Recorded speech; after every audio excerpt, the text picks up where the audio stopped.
Здравейте, хора! Ние ще правим нови имоти. Както знаете, аз ще правя нови имоти, както ще ви ги покажа как се правят. Както е възможно да се правят. Гледайте сега. Вижте, това съм аз. Сабскрайбвайте и лайквайте. Искам възможно 100 000 лайка и да стане работата. Супер! Ай, да започваме. Така, нагласих работата. Ей, това са. Затова ще ви трябва ръчичката. Това дето е. Така, новия мод е малко трудно се правят. Така, възможни са, обещавам ви. Ето стана. И гледай са. Мята ми виж. Ето това е новия емот. Ето това е новия емот, който ви го показах. И той се прави така, по този начин. И вие двете заедно трябва да ги цъкнете. Ето така. Така, хоп. Примерно, като правите нещо и така, двете едновременно ги цъкате и готово. Чакайте, че метнах бомба. Смолк бомба. Добре.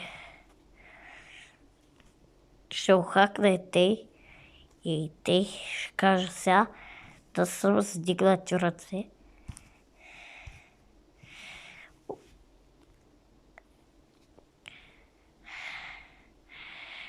Нови. Ето. И ето това е пак новия мод. Ето хора, това е новия мод.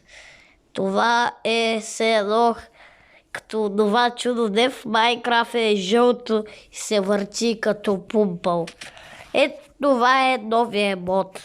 Ме последвате за още.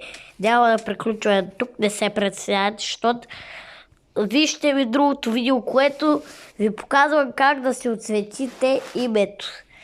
И това е видеото. Не това, обърка се. Чакайте, хора, аз какво ще се уча да правя тия видеа. Оле, самоубих се.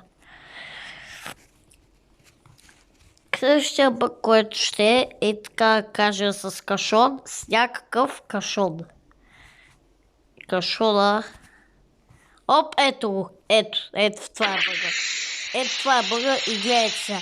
Това е новия мод. Лягате и вижте. Ето това се получава. Малко ви е странно, ама добре, това е. Сега,